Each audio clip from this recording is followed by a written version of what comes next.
जो जनता है वो इस बार भारतीय जनता पार्टी से बहुत त्रस्त है। ये तो सब कांग्रेस सरकार का काम है कि आरोप लगाना। कि यहाँ उत्तराखंड में राज्य गठन के बाद यहाँ पर जो भी आया थोपे हुए लोग हैं। विकास की गति बिल्कुल रुकी हुई है, जनता परेशान है। हमारा कांग्रेस से मुकाबला ही नहीं है, हमारा मुकाबला भाजपा से है। जितनी टूट-फूट कांग्रेस में है उतनी टूट-फूट भाजपा के अंदर भी है। आपको हमारी चिंता करने की जरूरत नहीं, आप अपनी चिंता कीजिए। नमस्कार, न्यूज़ 31 उत्तराखंड में आपका स्वागत है। जैसा कि आपको पता है कि 2022 में उत्तराखंड में विधानसभा चुनाव होने वाले हैं, जिसको लेकर सत्ता पक्ष में बैठी भाजपा ने अभी हाल ही में 3 दिन का चिंतन शिविर में अपनी चुनावी रणनीति तैयार कर ली है। तो वहीं कांग्रेस भी लगातार 2022 को फतह करने के लिए पूरी तैयारियों के साथ जुटी हुई है। तो इस बार दोनों ही पार्टियों के बीच में सैन लगाने के लिए आम आदमी पार्टी भी 70 की 70 विधानसभाओं में चुनाव लड़कर उत्तराखंड में 56+ से अपनी सरकार बनाने का दावा कर रही है। उसके अलावा उत्तराखंड परिवर्तन पार्टी भी लगातार उत्तराखंड में अपनी राजनीतिक सक्रियता को बढ़ा रही है और उनका दोनों ही सरकार के खिलाफ आरोप है।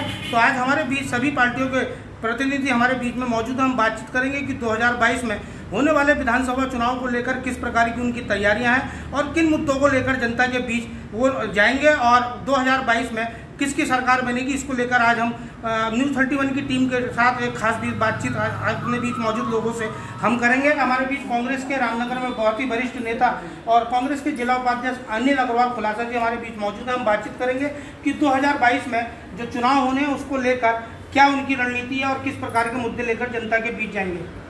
कांग्रेस की रणनीति, भारतीय जनता पार्टी के 4 साल 4.5 साल बीत गए हैं।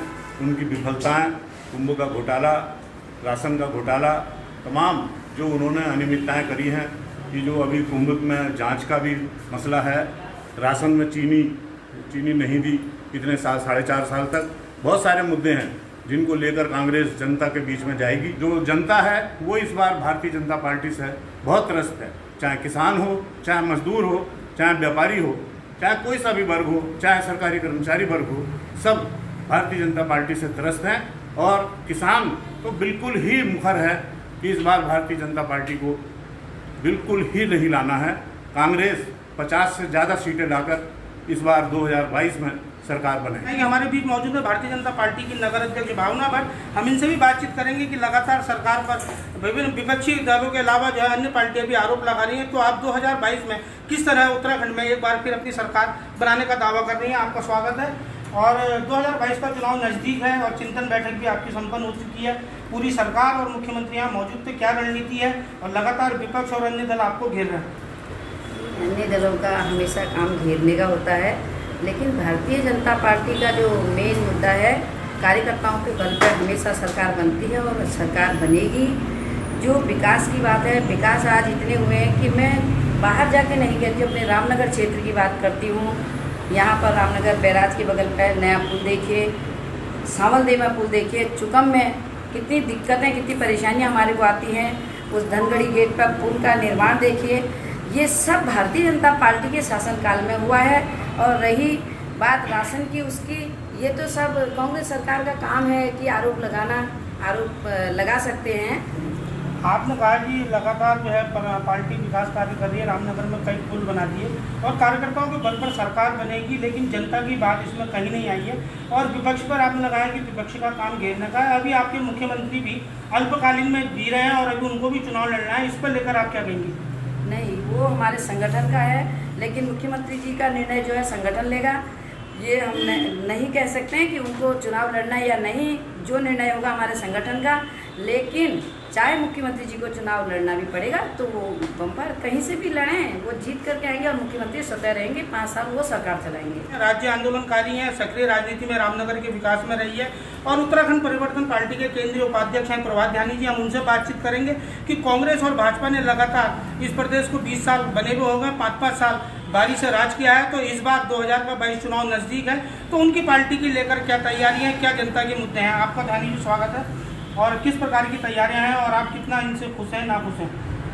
कांग्रेस और भाजपा या जो भी सरकार में रहे, हमारा खुश होना तो अलग बात है। हम यहाँ की उत्तराखंड की जनता खुश नहीं है, क्योंकि जिस उम्मीद से, जिस सादत से, जितने बलिदान के साथ उत्तराखंड राज्य का निर्माण किया, जो राज्य की अवधारणा थी, जल जंगल जमीन, शिक्षा, स्वास्थ्य, चिकित्सा, रोजगार, खेती, ये आज सारे हाशिए पे चली गई है। और केवल कांग्रेस भाजपा या जो भी हमारा मानना है, उत्तराखंड परिवर्तन पार्टी का मानना है कि यहाँ उत्तराखंड में राज्य गठन के बाद यहाँ पर जो भी आया थोपे हुए लोग हैं, या उनका रिमोट दिल्ली के अंदर है। दिल्ली जैसा कहती है वैसे नाचते हैं, जितनी चाबी बढ़ती है उतना ही चलते हैं। तो हमारा जो साफ मानना है कि जो दिल्ली से चलने वाली राजनीति, दिल्ली से चलने वाली हवाएं, वो उत्तराखंड के वातावरण को अशुद्ध कर रही है। धर्म की राजनीति हो रही, जाति की राजनीति, पैसा, छल बल, दल बल, ये सारा चल रहा है। लेकिन उत्तराखंड का विकास जो है सरकारें कोई भी आएंगे, हमारा इसलिए कहना है कि वही यहाँ पर सक्सेस है, वही जनता के सपनों को साकार करता था, अपेक्षाओं पर हुआ जो राज्य की अवधारणा के अनुरूप काम करेगा। कांग्रेस से हैं यहाँ शिल्पेंद्र बंसल जी की किस प्रकार की सरकार, कांग्रेस और भाजपा, आप कांग्रेस से भी हैं, भाजपा की भी, और इस बार आम आदमी पार्टी ने भी अपनी दस्तक उत्तराखंड में दे दी है, तो आप कितना सहमत हैं और सरकार किसकी बनाने जा रहा है? जैसा हम देख रहे हैं कि उत्तराखंड में पिछले 4.5 साल से भाजपा की सरकार है और यहाँ पे अगर बात करें तो विकास की गति बिल्कुल रुकी हुई है, जनता परेशान है, महंगाई इस कदर बढ़ी हुई है कि खर्चा चलाना मुश्किल चल रहा है, पेट्रोल के दाम बढ़े हुए हैं, कोई नए कार्य, विकास कार्य हो नहीं रहे हैं। सिर्फ और सिर्फ अगर देखा जाए तो टीवी में या अखबार के माध्यम से हम देखते हैं तो सिर्फ हवाई आंकड़े, कागजों पे आंकड़ों पे ये लोग सरकार चलाते हैं अपनी, और झूठी गलत फहमियों पर सरकार चलाते हैं अपनी। तो मेरा मानना है कि रामनगर क्या उत्तराखंड की जनता इनसे त्रस्त है और ऐसी कंडीशन में जनता हमें बदलाव चाहती है। अर्जुन पाल जी, 2022 का चुनाव है और आपकी पार्टी भी पूरी तैयारियों के साथ जुटी हुई है। 70 विधानसभाओं में चुनाव का ऐलान आपकी पार्टी ने किया, तो किस प्रकार के मुद्दे होंगे, कैसे सरकार आपकी बनेगी? देखिए, जैसा कि हमारा मुद्दा शुरू से ही एक रहा है कि शिक्षा, स्वास्थ्य, रोजगार, तो इन्हीं मुद्दों को लेकर हम उत्तराखंड में भी चुनाव लड़ेंगे। और इन 6 महीनों में जैसे कि आपने हमारी कार्यप्रणाली देखी होगी कि हम एक विपक्ष के रूप में अपने आप को स्थापित करने में सक्षम हुए हैं और पूरे प्रदेश में हमारा कोई भी अभी कार्यक्रम होता है, विरोध प्रदर्शन होता है, तो हम 60 से 65 विधानसभाओं में अपनी विपक्ष की भूमिका निभाते हुए उस विरोध प्रदर्शन को कर पाते हैं। हालांकि कांग्रेस भी इतनी पुरानी पार्टी है, वो आज भी अगर प्रदर्शन करती है, रामनगर में भी कोई प्रदर्शन होते हैं तो ऐसा होता है कि आधा गुट प्रदर्शन करता है और आधा नहीं करता है, तो इस तरीके से गुटों में बैठे हुए हैं। तो कांग्रेस तो हमारा कांग्रेस से मुकाबला ही नहीं है, हमारा मुकाबला भाजपा से है। बातचीत करते हैं, हमारे बीच आम आदमी पार्टी के जुल्फकार की भी यहाँ मौजूद है कि किस प्रकार आप यहाँ उत्तराखंड में जो है जनता से बीच जाएंगे और क्या आपकी प्राथमिकताएं रहेंगी? देखिए, बहुत लंबे समय से हमने 2002 से लेकर 2020 तक का मैंने जो कार्यकाल देखा भारतीय जनता पार्टी और कांग्रेस का, आज की डेट में कांग्रेस तो मुझे नहीं लगता है, ये मेरा अपना विचार नहीं है, मैं पार्टी की ओर से भी बोल रहा हूँ कि रामनगर में तो वजूद है नहीं, और ऐसे ही मुझे पूरे प्रदेश में लग रहा है। कांग्रेस इतने गुटों में बटी हुई है, कोई कहीं पर्वतीय गुट पर, किसी गढ़वाली पर, कहीं कुमाऊनी पर, कहीं दलित पर।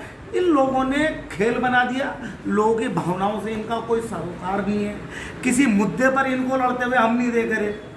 कोई एक ऐसी चीज़ बताए कांग्रेस जिसमें, और सबसे बड़ी चीज़ ये है कि मैं तो अभी यहाँ जनरल बात कह रहा हूँ, कांग्रेस में आज की डेट में रामनगर में कोई नेता है ही नहीं। बाहर के लाए हुए नेता को थोप दिया जाता है, तो यहाँ पर उसका हाल ये होता कि वो अपने सीधे मजे, जीतने के बाद मजे लेते हैं, जनता के कार्यों से उनका कोई सरोकार नहीं है।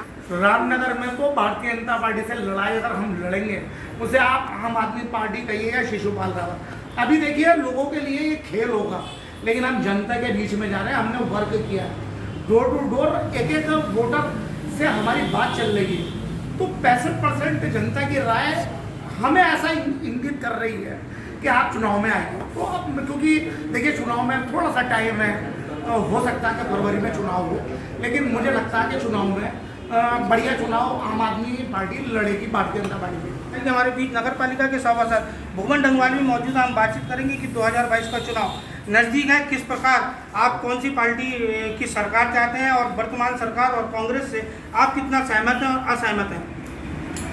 धन्यवाद। मेरा जो मानना है दोनों पार्टियों के लिए, मैं किसी से मेरा व्यक्तिगत कोई लगाव नहीं है और ना ही मैं किसी भी पार्टी से जुड़ा हुआ हूँ। तो जहाँ तक मैं समझता हूँ राजनीति के हिसाब से, अगर हम कांग्रेस के पिछले 70 साल देखें तो वो हमें रामनगर में कहीं भी नहीं दिखाई दे रही है जिस हिसाब से वो काम कर रही है। और वही सेम कहानी भाजपा की भी है। भाजपा के पहले जो नेता हुआ करते थे वो और आज जो हैं, लगभग जितनी टूट फूट कांग्रेस में है उतनी टूट फूट भाजपा के अंदर भी है। ये साफ साफ दिखाई दे रहा है। अभी हाल में हुए जो चिंतन है उसमें भी अखबारों ने अपने कवरेज में दिया हुआ है कि उसमें 2 गुटों की आपस में कुछ अनबन देखी गई है। इससे पहले रंजीत रावत जी हों चाहे हरीश रावत जी हों, दोनों ही अपने अपने गुटों को मजबूत करने पर तुले हुए हैं। लेकिन जिस तरह से हम बात करते हैं विकास की, तो जो मेरा जो एक अपना खुद का अनुभव रहा है, मैं पिछले 20 साल सेना में कार्यरत होने के बाद दोबारा इस शहर में आया हूँ और आज मुझे लगता है कि जो मैंने 20 साल पहले शहर में छोड़ा था, आज भी शहर वैसा ही है। शहर में कोई बदलाव नहीं हुआ है। बीजेपी को आमने सामना या सामने की टक्कर दे सकें, और साथ ही आपका भी सेम है। आप केवल क्षेत्र रामनगर में नहीं, लगभग पूरे उत्तराखंड में अपने पूरे विधानसभा के अंदर अच्छा काम कर रही है, लोगों तक पहुंच रही है और छोटे छोटे बूथ इन्होंने भी इन्वॉल्व किए हैं। जिस तरह से मैं देख रहा हूँ, तो हो सकता है कि अगर क्या पता जनता के समझ में ये आए कि कांग्रेस को और बीजेपी को ना देख करके वो एक नई पार्टी का अगर अपनी ओर से मतलब पसंद करें, तो आप या यूकेडी भी है क्षेत्र में, लेकिन यूकेडी का थोड़ा सा बल पहले से ही कम रहा है। चाहे उसमें लोग हुए जो उसमें लगे हुए लोग हैं या उनके पदाधिकारी हैं, उनकी जो अब तक जो लोगों की जो उनकी सोच है वो लगभग कांग्रेस ही बताई जाती है। तो इस वजह से शायद लोग उन्हें पसंद नहीं करते, तो मैं यूकेडी को कहीं नहीं लूँगा। लेकिन शायद हो सकता है कि तीसरे पक्ष में आप कुछ काम कर जाए। हमारे बीच मौजूद है कांग्रेस की महिला कांग्रेस की जिला अध्यक्ष आशा मिश्रा, उनसे भी बात करेंगे कि लगातार जो है कांग्रेस जो है सरकार बनाने का दावा कर रही है और आज आपने देखा होगा कि कांग्रेस पे भी लगातार गुटबाजी के आरोप लग रहे हैं, तो आप इससे कैसे उभर कर बाहर निकलेंगे? देखिए, गुटबाजी तो हमारे परिवार में गुटबाजी होती है, क्या भाजपा में कम गुटबाजी है? मैं कहना चाहती हूँ जैसे रामनगर में जितने भी कार्य करे हैं, जो हॉस्पिटल बनाया था, सरकारी हॉस्पिटल बना था, वो कांग्रेस की देने। जो सामलदे का पुल अभी नगर अध्यक्ष जी बोल रहे थे कि भाजपा ने बनाया, लेकिन आप लोगों को पता है कि कांग्रेस ने बनाया।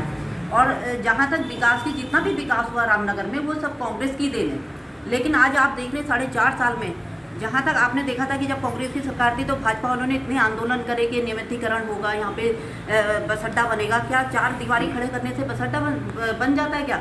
कौन सा कार्य किया? और हम दावा करते हैं अगर कांग्रेस की सरकार आती, यहाँ पे हमारे कांग्रेस के विधायक बनते, तो हम यहाँ के सारे काम पूरे करवाएंगे। मैं ये कहती हूँ कि हमारे यहाँ गुटबाजी है, आपको हमारी चिंता करने की जरूरत नहीं, आप अपनी चिंता कीजिए। अभी बहुत सारे लोग, हमारे यहाँ बड़ी मीटिंग होने वाली है और हम काफ़ी आम आदमी में जो हमारे गए हैं वो पछता रहे हैं, वो कह रहे हैं हम वापस आना चाहते हैं, तो हम उनको लेंगे। और जहाँ तक मतलब हमारी गुटबाजी की बात है, तो इसकी चिंता करने की बात नहीं, क्योंकि एक परिवार में हमेशा हर किसी की गुटबाजी मतलब परिवार में लड़ाई झगड़ा तो होता ही है। भाजपा में कम गुटबाजी है, आप देखिए, क्योंकि देखिए आम आदमी पार्टी भाजपा का ही 2 पार्ट है, क्योंकि जितने भी लोग ये ले रहे हैं ये कांग्रेस से ही लोगों को लेके जा रहे हैं। क्यों ये भाजपा के लोगों को क्यों नहीं ले रहे हैं? जैसा इन्होंने दिल्ली में किया वही काम यहाँ पे करना चाहते हैं। और दिल्ली में आपने देखी कि केजरीवाल जी के लिए कह रहे हैं कि बिजली कम फ्री दे रही है, फ्री दे रहे हैं। आपने आज दिल्ली जाके देखिए आप कितने बुरा हाल है वहाँ, गंदगी से, हर चीज़ से। मैंने खुद वहाँ पे अभी आपने देखा कोरोना काल में कितने परेशान हो गए, कितने लोग मर गए हैं वहाँ पे, वेंटिलेटर की वो परेशानी है, हर चीज़ की परेशानी। आप लोग पहले अपने घर को संभालिए, दूसरे के घर में अंगलियाँ बाद में उठाइए। और जहाँ तक भाजपा का सवाल है, आप देखिए आज चरम सीमा पर महंगाई जो है चरम सीमा पे पहुँची है। कुल मिलाकर जो है लगातार जो आज यहाँ मौजूद है एक दूसरे पर आरोप लगा रहे हैं, लेकिन जनता के मुद्दों को लेकर कोई भी जनप्रतिनिधि यहाँ मौजूद जितने भी हों, कोई जनता की जो है समस्याओं को लेकर कोई भी गंभीर नहीं है कि जनता की समस्या से किस प्रकार उभरेंगे। रामनगर में लगातार स्वास्थ्य सुविधाएं बदहाल स्वास्थ्य सुविधाओं के चलते कई लोग अपनी जान भी गंवा रहे हैं। हमारे बीच और भी लोग मौजूद, हम बातचीत करेंगे पूरन नैनवाल जो कि भाजपा से है कि 2022 में लगातार आपकी बैठक में भी तय हुआ है और विपक्ष लगातार आपको घेर रहा है, तो किन मुद्दों को लेकर आप जाएंगे और क्या आपका रणनीति रहेगी? देखिए, जैसे कि 2022 में हमारे भी 3 दिन का चिंतन शिविर लगा और हमारे यहाँ पर कार्यकर्ताओं को लेकर ये पार्टी है और हमें जो है हमारे जो शीर्ष नेतृत्व यहाँ पर आए थे, हमारे प्रत्येक बूथ पर जाके के काम करने के बाद हमारे ये चुनाव जीता जाएगा। हमारे जैसे कि आपको पता है पुल वाले मामले में, जैसा हमारे बैराज का पुल जो बना है, हमारे पूर्व मुख्यमंत्री BC खंडूरी जी थे उस समय, तो उस समय उनका पुल का निर्माण हुआ था।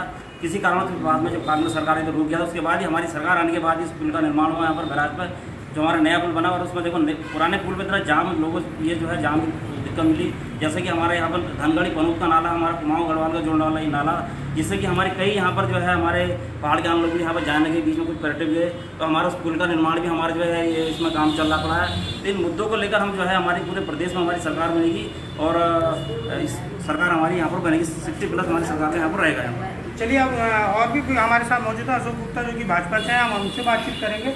विपक्ष वाले तो आपस में एक दूसरे को लांछन लगाने में लगे पड़े हैं, लेकिन वो भी रामनगर की कोई नहीं सोच रहा। भारतीय जनता पार्टी ने कितने काम कर चुकी है रामनगर में भी, उसको देख के भी क्या कहते हैं, इनको सोचना चाहिए कि भारतीय जनता पार्टी इतना काम कर रही है और ये लोग तो विपक्ष पार्टियाँ जो हैं, आम पार्टी हो ये हो, एक दूसरे पर लाछन लगा, इनके आगे तो ये भेली गुड़की ठोक दिया है और दो डंडे रख दिए हैं तो आपस में लड़ते रहेंगे। भाजपा अपना काम कर रही है, अपना करती रहेगी और भारतीय जनता पार्टी दोबारा सत्ता में आएगी। ये तो जनता तय करेगी कि किसको आना है किसको नहीं आना, लेकिन मेरा ये जितने भी यहाँ पर पार्टी के लोग हैं या ये नेतृत्व कर रहे हैं, आप ये देख रहे हैं कि उत्तराखंड एक मंडल से दूसरे मंडल में विगत 2 महीने से लोग आ जा नहीं पा रहे हैं, आम लोग परेशान हैं। और उसका कारण क्या है कि हमारी जो सड़क है जो उत्तराखंड को जोड़ती है, 20 साल से हमारी अपने पास सड़क नहीं है। आज भी हमको यदि देहरादून जाना है, हरिद्वार जाना है, गढ़वाल मंडल जाना है या वहाँ के लोगों को हाईकोर्ट आना है तो आज उत्तर प्रदेश के माध्यम से जाना पड़ रहा है और उत्तर प्रदेश ने हमको बैन कर रखा है। 2 महीने हो गए। किसी पार्टी का, मैं इसलिए कह रहा हूँ कि जो दिल्ली की राजनीति करते हैं, दिल्ली से जो चलते हैं, उनको उत्तराखंड की समझ ही नहीं है।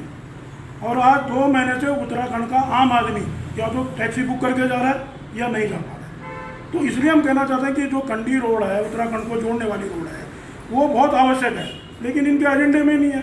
इनको तो सत्ता किसी तरह से हासिल करनी है।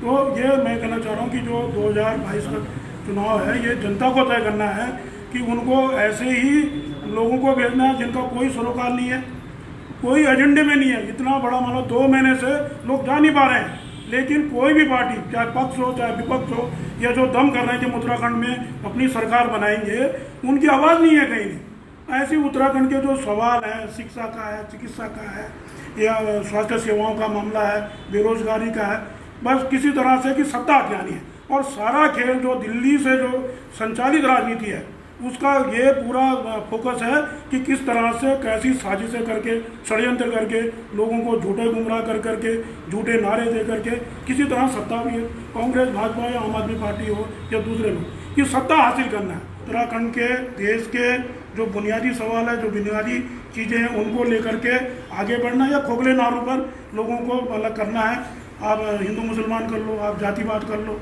आप कुछ भी कर लीजिए सत्ता हासिल करने की। लेकिन हमारा कहना है कि हमारा तो मानना है, उत्तराखंड परिवर्तन पार्टी हो, जितनी भी क्षेत्रीय पार्टी हैं, कि राज्य की अवधारणा और शहीदों का सपना जब तक पूरा नहीं होगा, आप सत्ता में आते रहिए, जाते रहिए, लेकिन उत्तराखंड का भला नहीं होने वाला है। दिल्ली से संचालित जो राजनीति है, मैं फिर कह रहा हूँ, जो दिल्ली से जो प्रदूषित हवा है, जो दिल्ली से आने वाली राजनीति है, यह पूरी तरह प्रदूषित है। उसके उत्तराखंड के सवालों से, सरोकारों से कोई मतलब नहीं है। तो आपने सुना कि किस प्रकार हमारे बीच सभी पार्टियों के लोग मौजूद थे कि 2022 को लेकर अपनी अपनी तैयारियों की बात सबने करी है। वहीं कांग्रेस और भाजपा सरकार बनाने का दावा करी, तो आम आदमी पार्टी भी दोनों ही पार्टियों पर गंभीर आरोप लगाकर उत्तराखंड में 2022 में सत्ता पर बैठने की बात कर रही है। तो वहीं उत्तराखंड परिवर्तन पार्टी ने कहा है कि जो भी उत्तराखंड में राज करेगा, जो उत्तराखंड की भावनाओं को, उत्तराखंड की अवधारणाओं को समझेगा, वही इस क्षेत्र का विकास करेगा। दिल्ली से संचालित राजनीति और दिल्ली से प्रदूषित आने वाली ये हवा जो लगातार यहाँ के वातावरण को प्रदूषित कर रही है, ऐसे में जनता ही तय करेगी कि 2022 में इस बार किसकी सरकार बनेगी। यह भविष्य के गर्भ में कैद है। रामनगर से राजीव अग्रवाल के साथ कैमरामैन बंटी अरोड़ा, न्यूज़ 31 उत्तराखंड। हर खबर में होगी हमारी नजर। खबरों से जुड़ने के लिए हमारे चैनल को सब्सक्राइब करें और बेल आइकन दबाना ना भूलें।